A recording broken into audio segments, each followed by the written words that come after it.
É um grande prazer estar aqui com dois parlamentares, o deputado Michel Henrique, que é o presidente da Frente Parlamentar em Defesa das Pessoas com Epilepsia, e o deputado Jorge Viana, que é o coordenador da Comissão de Saúde da Unali.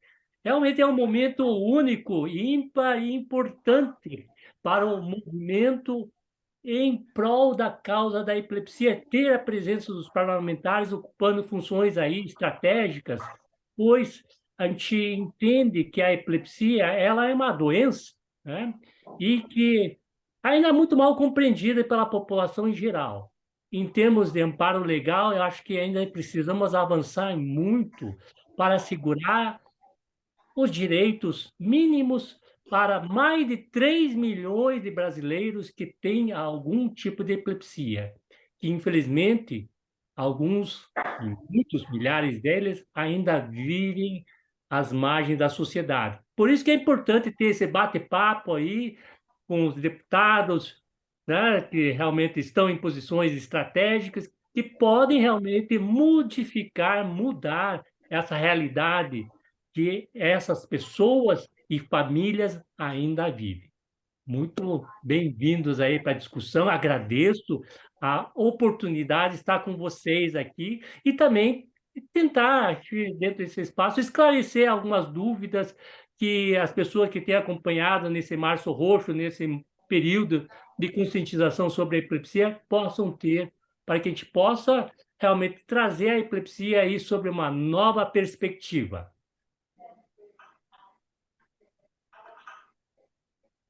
A alegria é nossa, doutor Lee, a alegria é nossa, deputado Jorge, de poder contribuir.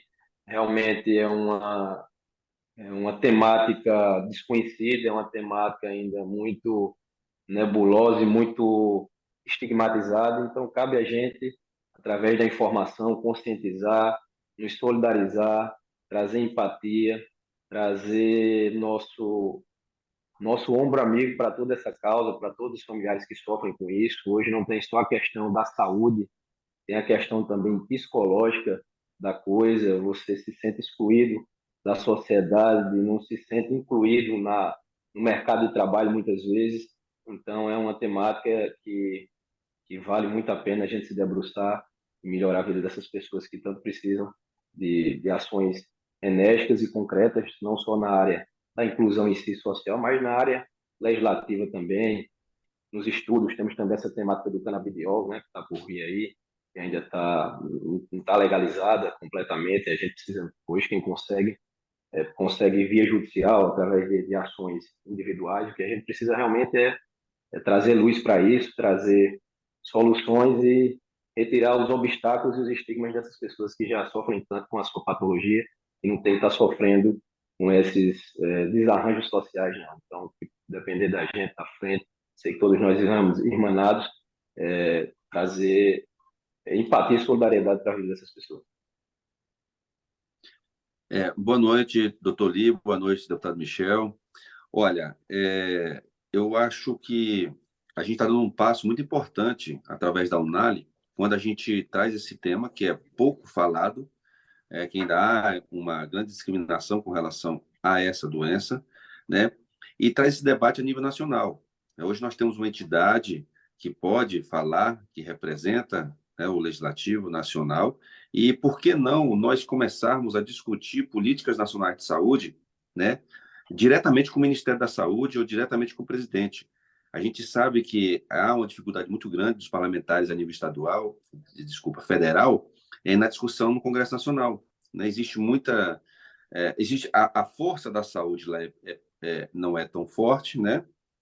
O grupo, né, os representantes da saúde não conseguem, às vezes,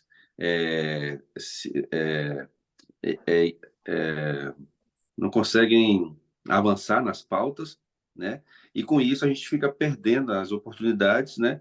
E tendo dificuldade. Então, se a gente começar a fazer uma coalizão a nível nacional de todos os estados, a gente consegue fazer essa discussão, né? Pulando essa etapa. Você vê o canabidiol. A gente não pode ter cada estado ter a sua legislação. Nós temos que ter uma legislação específica para o Brasil inteiro. Mas por que até hoje não passa? Porque existe uma grande força né, da bancada evangélica no Congresso Nacional que não vê com bons olhos a liberação da canabidiol. Olha, a gente que faz ciência, que é a saúde, a gente sabe a importância de uso, né, terapêutico dessas substâncias. Não tem nada a ver uma coisa com a outra. Mas, enfim, então é difícil falar isso no Congresso Nacional. Se a gente levar isso através da UNAL, através dos representantes, eu tenho certeza. E a frente parlamentar que o Dr. Michel lidera é importante, porque agora nós temos uma discussão específica da coisa. Eu acho que a UNAL acerta muito quando a gente começa a fazer frentes parlamentares de determinadas doenças, determinados assuntos.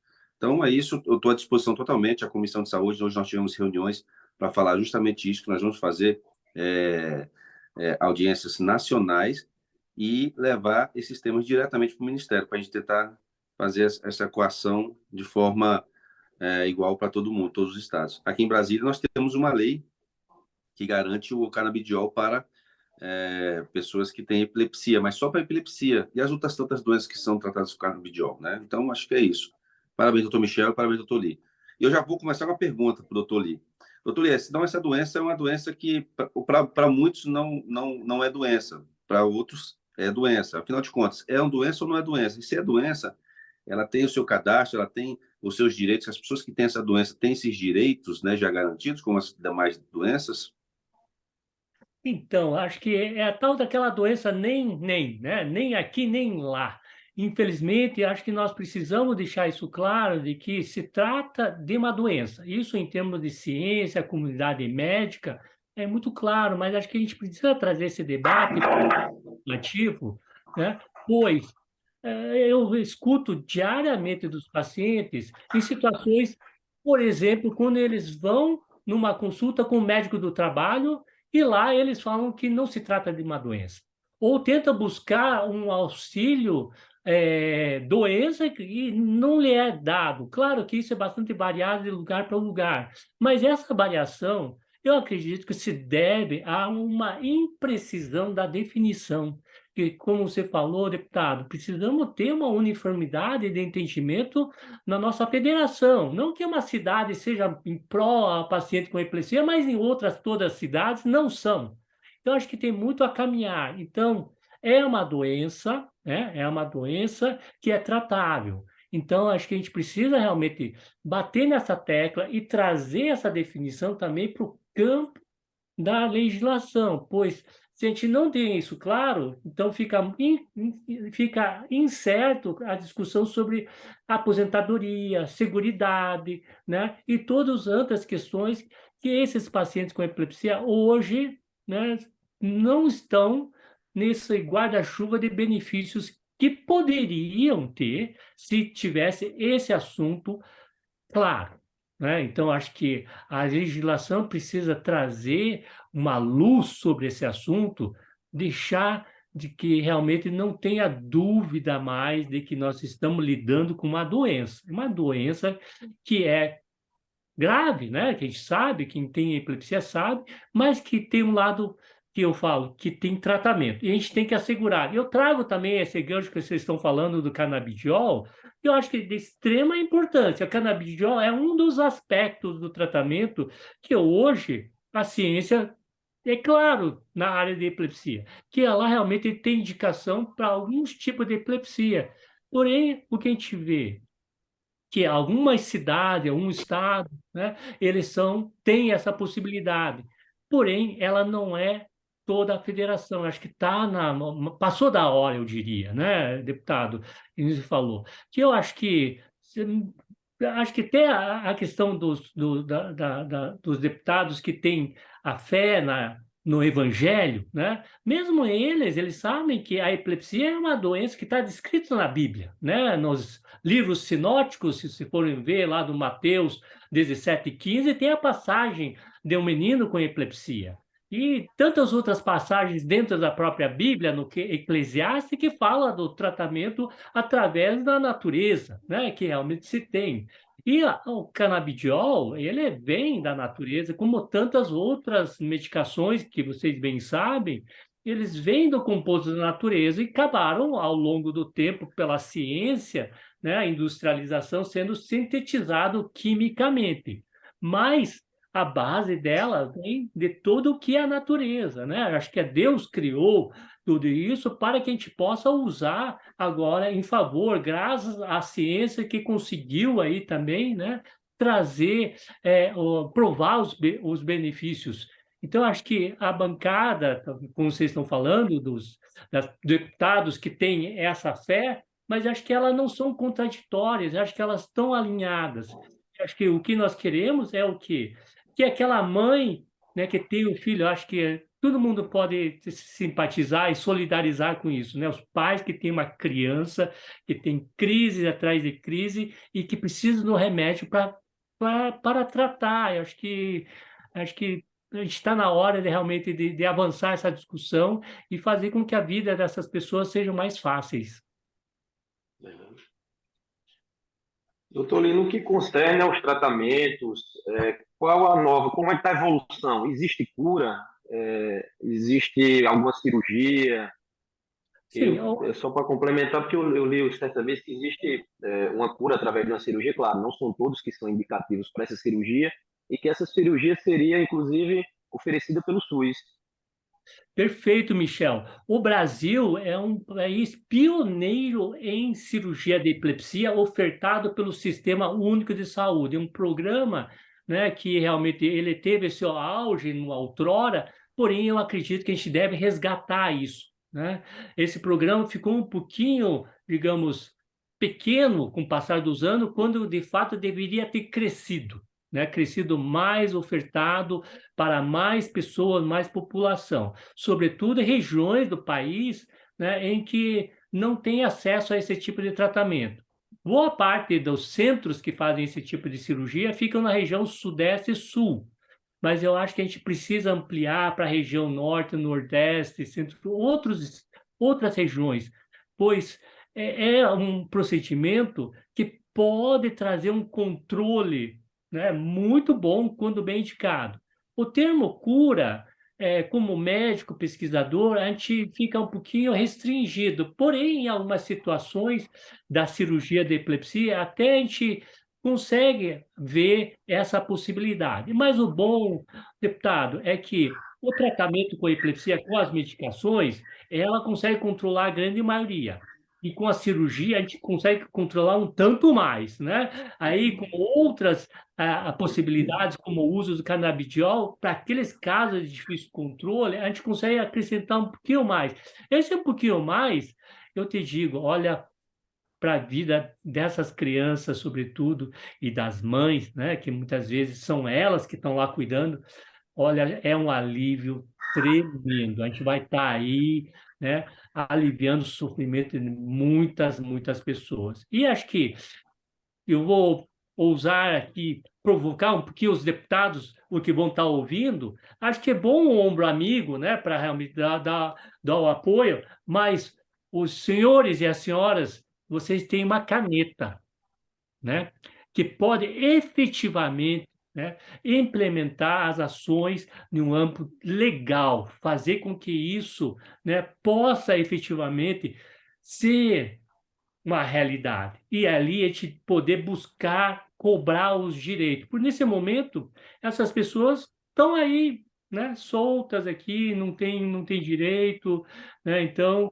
acho que é importante a frente parlamentar, importantíssimo. Acho que é importantíssimo dentro da Comissão da Saúde trazer esse tema da epilepsia até para questões talvez que não seja a princípio a pauta da epilepsia, como a questão da deficiência, né? Os senhores Isso. sabem, Não, pois não. a questão da deficiência, né? Que existe todo um arcabouço legal de amparo para as pessoas que têm deficiência.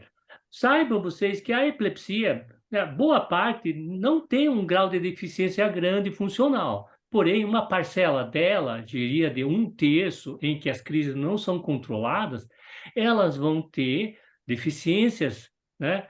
E que precisam de um amparo, né? Amparo esse para assegurar acesso à saúde, amparo esse para que possa também inserir no mercado de trabalho, amparo esse para também, né, ter o seu amparo legal aí de aposentadoria, coisa que não tem, né? Então, essas pessoas têm um amparo que eu sempre falo, eles realmente eles estão no limbo, né? Não está nem lá nem aqui, então em termos legais eles estão aí ainda na expectativa que algo vai acontecer. Novamente, algumas cidades, algum estado, algumas realidades são melhores, porém ela ainda não é uniforme no país como um todo e são muito baixas ainda.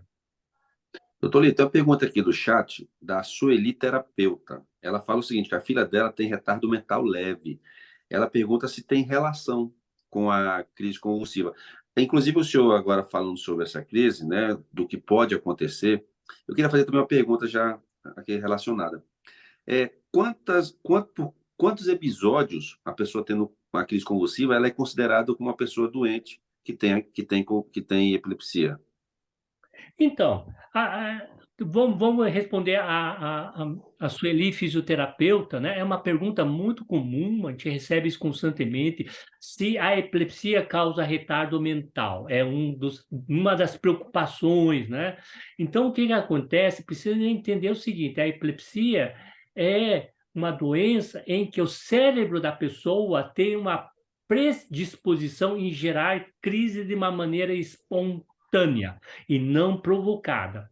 Então, qual que é a situação em que leva a essa alteração, digamos, do circuito cerebral e que favoreça o aparecimento de crises, né, seria a epilepsia. Então, o que que acontece? A criança que tem um quadro de paralisia cerebral, o dito retardo mental, uma lesão no cérebro, ela pode ter já em si um cérebro que pode predispor a gerar as crises. Então, o que que acontece? A paralisia cerebral e o retardo mental, no caso, como a Sueli descreve, e a epilepsia, elas correm juntos, né? Naquele cérebro. Eles são o mesmo fenômeno de uma coisa única. Então, ela tem tanto o retardo mental, bem como a epilepsia. Tá? Isso pode acontecer. Bem como, né, as pessoas, que a grande maioria, vocês vão ver, ela não tem uma alteração, né, de cognitiva, né, de pensamento. Funciona muito bem, tal, porém o cérebro dele está arranjado de tal maneira que gera crise. Então a gente entende a epilepsia, essa situação. E como que a gente faz o diagnóstico? Quando a pessoa tem duas ou mais crises, e dali adiante, ele tem uma probabilidade muito grande de ter uma terceira crise. Então, a gente usa como referência duas ou mais crises, né? E que as duas ou mais crises não tenham sido provocadas, porque se a pessoa tem uma glicose que é baixa no sangue, né? Tem diabetes baixa, a pessoa pode ter uma convulsão devido a uma hipoglicemia, né? Então, ela não tem epilepsia, mas sim uma reação do cérebro frente a uma baixa taxa de glicose, né? Então, é importante isso. Então, é importante dizer que o diagnóstico da epilepsia aqui é clínico, pela história. Então, o médico, pela história, vai chegar à conclusão se tem ou não epilepsia. Mas o importante aqui também, né, de que o tratamento, a gente consegue controlar as crises em 2/3, né, com uma medicação só. E os outros 1/3, a gente pode ter um aumento se a gente traz novos remédios, propõe tratamento cirúrgico, mas a gente vai ter ainda uma parcela das pessoas que ainda vão ter crises, né? Então, quando isso acontece, a gente chama de epilepsia de difícil controle. Caso contrário, né, como vocês podem ver, a pessoa pode ficar totalmente sem crise nenhuma, zero crise, né, com remédio.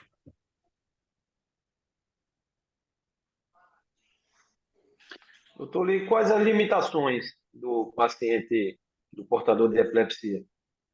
Então, as limitações, eu sempre falo, olha, quando você tem crises, certamente você precisa tomar alguns cuidados, né? Então, você já vai ter uma limitação, o fato que você não pode ter carteira de habilitação, né? Em termos legais, o Detran é muito claro isso, você só pode ter uma carteira de habilitação particular se você tiver 2 anos sem crise nenhuma. Né? Se você está tendo crise, você não pode ter carta de habilitação. Então, você precisa ter, né, alguns cuidados. Então, o que a gente fala, você precisa fazer uma gestão da tua saúde para que você, né, possa, digamos, ter uma vida mais segura, porque quando você tem uma crise, que geralmente vem de uma maneira não anunciada, imprevisível, você pode se machucar. Né? Porém, que nem eu falei, aqueles 2/3, 70% que tomam a medicação e que estão sem crise, a restrição é mínima, né? Salvo quando, né, que nem o deputado falou, as barreiras atitudinais, que infelizmente ainda tem. Por isso que a gente precisa aí, né, trazer essa discussão, sobretudo nos ambientes de trabalho, né, que infelizmente, né, vocês sabem que ocorre a questão da demissão pelo fato de ter o diagnóstico. Eu acho que precisam ter uma conversa, né, séria sobre esse aspecto de amparo jurídico, que a pessoa com epilepsia não seja demitida pelo simples fato de ter o diagnóstico, né, um rótulo de epilepsia. Então, eu acho que essa discussão nas questões aí do Ministério Público do Trabalho, a questão trabalhista, precisa ficar muito claro que, olha, isso aí não se deve, né? E acho que deve ter um amparo legal em relação a isso. E também nas escolas, as escolas acho que precisamos trazer atitudes positivas para que as crianças possam aprender a conviver com a questão da epilepsia, né? Porque quando a gente fala com crianças, elas não têm preconceito, né? Mas daí o que que acontece? Ah, minha mãe, meu pai falou para eu não brincar com um coleguinha que tem epilepsia. Quer dizer, da onde que vem isso? Esse preconceito vem, infelizmente, da família, né? Do entorno, que a gente precisa esclarecer. Acho que é uma questão de falta de um diálogo. E acho que o legislativo pode realmente ter um papel de educador também, né? O NALI, na sua escola, né, legislativa, pode propor essa discussão a fim de educar a sociedade, essas entidades, as escolas, né? Em todos esses aspectos, que eu vejo que é de suma importância. Doutor Lê, a gente sempre ouve falar que os medicamentos, né, para epilepsia, para convulsão, eles associados ao álcool, potencializa, atrapalha e tal. Queria que o senhor falasse sobre isso, se o álcool realmente, para quem tem epilepsia, é um perigo, seja para aquele que toma o medicamento ou para aquele que não toma o medicamento, e se o álcool ele dá o gatilho, ele ajuda a dar o gatilho. Então, o deputado, né? Nós que somos da saúde sabemos que o álcool realmente é um dos grandes problemas na área da saúde social que se tem, né? O álcool ele está implicado em N questões de saúde, né? Acho que por si só, acho que ele já merecia um debate sobre a questão do álcool, né? E o álcool associado a outras doenças, doenças crônicas como epilepsia, ela é uma combinação muito deletéria também, né? Isoladamente já é ruim, somada à epilepsia, ela não favorece, não ajuda, né? Porque a medicação ela pode, digamos, interagir com o álcool, né? E o álcool realmente pode, né, em vários aspectos, né, influenciar na resposta do tratamento, né? Em vários aspectos. Então, o que que a gente recomenda? Que realmente não faça o uso da bebida alcoólica. A gente entende que existe a questão da cultura, né, que é social, mas acho que é importante nós, como médicos, esclarecermos de que existem os malefícios que o álcool traz para a saúde da pessoa. E da pessoa com epilepsia, isso também, né? Então, acho que precisa ficar claro isso. Eu falo isso porque eu trabalho no SAMU e foram várias vezes que eu peguei o paciente, que é paciente alcoolista, né? Ele ter várias crises convulsivas. E aí nós não sabíamos se realmente essa convulsão, se era uma convulsão por causa do álcool, se ele era um paciente epilético, enfim. Então fica essa dúvida em quem faz o resgate na rua. Mas está esclarecido. Eu acho que o doutor Lee já esclareceu bem. Eu queria partir mais para a parte científica. Voltando à história da cirurgia, em que consistiria aquela cirurgia? É um microchip? É algum tipo de intervenção na anatomia do cérebro? Eu sou um pouco curioso com relação a isso. A cirurgia tem um princípio, né, de remover a área do cérebro em que está gerando as crises, né? Então, o que vem ser uma crise epilética? Crise epilética, ela pode ocorrer de uma maneira localizada, né, em que um grupo de células nervosas, ditos neurônios, por alguma razão, eles agem de uma maneira anormal, né? Descarregando de uma maneira hiperexcitável e, com isso, gerando a crise epilética. Então, no caso da cirurgia da epilepsia, a gente faz, a investigação para ver aonde no cérebro essa crise está se originando. Então, a gente precisa fazer vários testes, né, exame de imagem, ressonância magnética, registro de eletroencefalograma, atividade elétrica cerebral, né, teste neuropsicológico, às vezes até outros métodos de imagem, para ver aonde a gente consegue localizar no cérebro o foco epilético. E no caso, a gente faz a seguinte também análise de se nós removermos essa região do cérebro, quanto em potencial de dano a gente vai causar. Então, a gente coloca na balança entre potencial de realmente remover e potencial de poder causar um dano cerebral, porque a gente está mexendo com o tecido cerebral, né? Para tranquilizar as pessoas, o tratamento cirúrgico existe mais de 100 anos, né? Não é uma coisa nova. E passar dos anos, com outras, com ao avançar da ciência, hoje a gente consegue, né? Conseguimos aí localizar essas regiões que geram crise com mais precisão, né?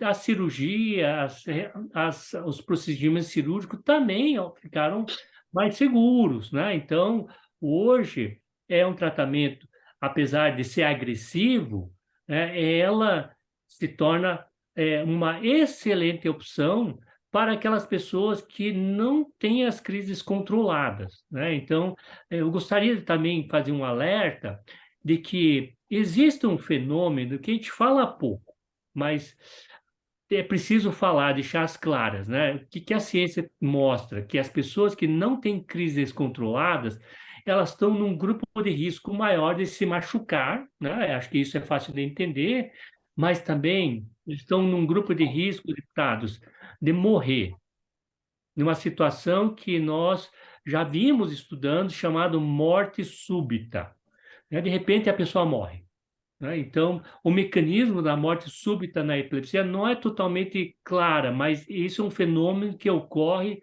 e tem uma relação com aquelas pessoas que não têm crises controladas. Aí a importância de fazer o tratamento, né? Aí a importância de tentar buscar o máximo possível alternativas para fazer com que o paciente fique livre de crise. E o tratamento cirúrgico sem sombra de dúvida, uma excelente opção quando as medicações não dão conta.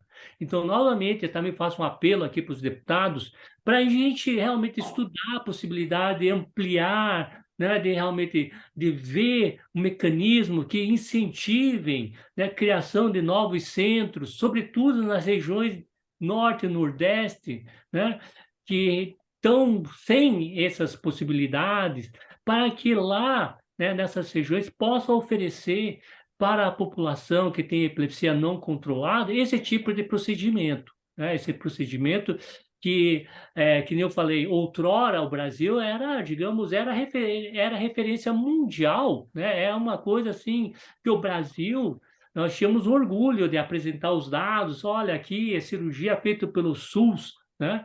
e ter essa possibilidade. Eu acho que, né, se puder, dentro dessa discussão na pauta da Comissão da Saúde, deputado Viana e do Frente Parlamentar, trazer esse aspecto do tratamento, né, obviamente do canabidiol, um deles, mas do tratamento cirúrgico como uma opção, né, para tratar essas pessoas com epilepsia. Ótimo. Já estou aqui anotando para a gente levar para a discussão na nossa audiência pública nacional, que vai ser agora em abril, viu? Opa! Doutor Lio, o senhor já está convidado. A gente estávamos conversando hoje aqui já com a deputada Lidiane, muito enganjada também nessa questão de crianças com TDAH, né? Enfim. E aí a gente está pensando em fazer agora no início, aliás, no início, não, no meio de abril, se eu não me engano. Está falando com a Márcia aqui. E aí a gente, tendo a data, o senhor é nosso convidado para falar sobre esse tema. Acho importante, né? Uma autoridade, né, da ciência falar sobre isso. Porque uma coisa é o deputado falar, né? Uma coisa é uma autoridade da ciência falar. Então, traz muito mais robustez assim, às nossas ações. Porque nós, como legisladores, a gente tem que fazer as ações, lógico, sempre pautado no que a ciência está orientando. Deputado que faz projeto de saúde sem ouvir a ciência está fadado a dar errado, né? Então, acho que o senhor é uma pessoa que é fundamental para que a gente possa discutir isso. Lógico que os parlamentares, tantos outros políticos que são médicos, mas eu acho que o senhor, sendo essa referência nossa nessa doença e outras, acho que a gente vai ter muito mais sucesso nas ações que nós propusermos, né, a nível nacional. Então, é isso. Eu agradeço, viu, doutor? Por mim aqui já estou satisfeito com o que eu já ouvi, essa aula que o senhor deu para a gente. Lógico que abrange muito mais, né? Falar sobre qualquer doença não se resume em alguns minutos, e sim anos de estudo, né? Mas eu tenho certeza que o esclarecimento que o senhor deu aqui para a gente e que as pessoas estão nos assistindo, que vão nos assistir, elas vão ter mais conhecimento. Então, obrigado. Nossa gratidão também, doutor. Estou à disposição. Nossa gratidão também aqui. E me surgiu uma ideia agora, tendo em vista uma pauta que está sendo ventilada aqui na Assembleia Legislativa do meu Estado, que é estender o rol de pessoas com deficiência para fibromialgia. O que vocês acham da gente estender também para epilepsia?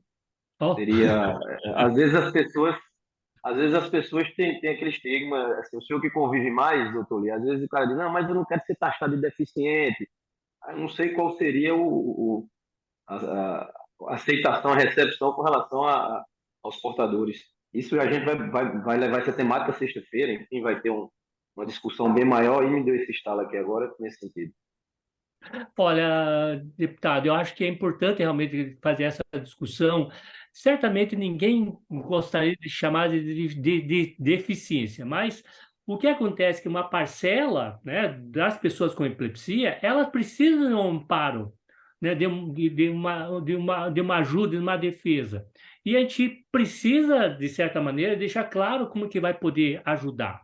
E os mecanismos legais é realmente você poder, né, se valer da prerrogativa da questão da deficiência, que tem já normas. Minha área mais jurídica, aí, quando levar essa tratativa da pessoa com fibromialgia, tem um grupo que diz, não, mas eu não sou portador deficiente, eu não sou deficiente. Aí tem uns que aceitavam, outros não, mas na verdade o que a gente tem a acepção é de trazer uma rede de proteção literal e concreta para essas pessoas, independente, mas tem alguns que interpretam de outra maneira e é como se estivesse diminuindo aquela pessoa, tratando ela. Aí tem as duas conotações, a ambiguidade que o termo gera, né? Porque o que acontece acaba não ajudando aquelas pessoas que precisam, efetivamente, né? Então, as pessoas que não precisam, eles seguem a vida tranquilamente.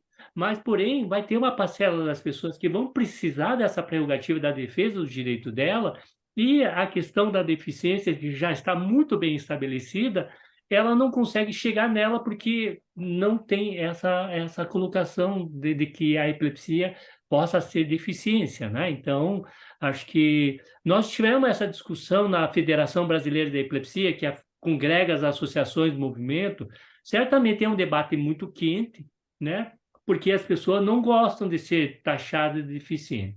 Mas acho que nós somos deficientes em um grau menor ou maior, né? Por exemplo, eu uso lente de Concordo. contato, sem lente de contato eu não enxergo, né? Então eu tenho umas limitações do qual todo mundo tem, né? E no caso, A algumas gente pessoas... vive hoje na sociedade o politicamente correto, que às vezes você está pensando em fazer determinado bem ou de determinada maneira, aí dão geralmente as interpretações mais errôneas e às vezes É, tem que ter muito cuidado hoje com qualquer termo é. politicamente correto, que se você deslizar, você cai em um, deturpam completamente o sentido do que se queria, o espírito do que se queria fazer para fazer muitas vezes sensacionalismo e pirotecnia em cima disso.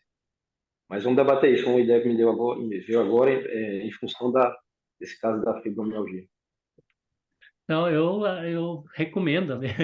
Eu peço que inclua também no rol aí, né? Eu tenho uma epilepsia. Certamente os pacientes com epilepsia que precisam disso vão te agradecer imensamente. Eu vou precisar da sua parte técnica, no sentido de qual seria o grau, como é que a gente monta os requisitos para isso. Sim, Teria que, os casos mais graves, realmente, esse sim. um terço, né, que eu tinha falado, são os casos Isso. Nós temos fora de avançado essa controle, né? discussão na classificação internacional de funcionalidade, né? Então, Ah, pronto, essa perfeito. discussão que realmente a O estudo, CIF, né? né? Então, tá bem avançado, eu acredito no próprio Ministério tem essa discussão, a gente pode trazer isso para realmente definir quem na epilepsia, né? Eles se enquadrariam como deficiente e que podem, né, ter um amparo aí dos mecanismos legais. Então, acho que Perfeito. isso já avançamos na discussão, podemos certamente, com maior prazer, né, realmente é, oferecer para vocês um amparo aí técnico, né, científico, para que vocês possam, dentro, né, do que se conhece, fazer uma redação legal, né, para que as pessoas possam, né, enfim, alcançar os benefícios que precisam. Perfeito. É De isso. minha parte, obrigado, doutor Lee, pelos excelentes esclarecimentos, por trazer toda essa luz e essa cientificidade para essa temática. Deputado Jorge Viana, obrigado pela presença também. As meninas, obrigado pela assessoria. E vamos tocar isso. É um trabalho que eu sempre disse. O foco é agora, o foco inédito maior é agora por conta do Márcio Roxo, mas vai ser um trabalho perene, trabalho de todo um ano, todos os meses a gente fazer ações, estar sempre relembrando para que realmente isso vire uma normalidade dentro da sociedade, porque é uma doença como outra qualquer. Ninguém que tem cardiopatia é estigmatizado porque é cardiopata, ou se tem problema renal, ninguém estigmatiza por isso, então não tem sentido hoje no século XXI a gente estar estigmatizando essas pessoas que, pelo contrário, precisam muito do acalento e da nossa empatia. Bom, obrigado, doutor Lee, né, pelos ensinamentos. Deputado Michel, obrigado também por estar liderando essa frente. Pode ter certeza que nós da Comissão de Saúde vamos estar ajudando no que for preciso, sabe? Tem que eviscerar mesmo, sabe? Tem que botar para fora esses problemas que tem, que a sociedade geralmente não fala, e se fala não é ouvido o suficiente. Como eu falei, assim, eu estou batendo muito nessa tecla, nós, deputados estaduais, nós temos o acesso muito mais rápido à população, né? A gente está mais próximo. O fato do deputado federal estar no Congresso, ele não tem essa proximidade tão assim forte com as pessoas da sua base, está sempre em Brasília e tal. A gente não, a gente está no dia a dia, a gente está ouvindo a ligação de um paciente, de uma mãe chorando, pedindo ajuda. Então, a gente tem essa condição de realmente ajudar, fazer a política pública, porque a gente está ali no front. Então, a Unali está com esse sentimento de fortalecer os mandatos dos deputados estaduais e principalmente aqui a questão da saúde, que é o que eu quero fazer que a gente seja ouvido de verdade, os deputados estaduais serem ouvidos. Então, estou à disposição.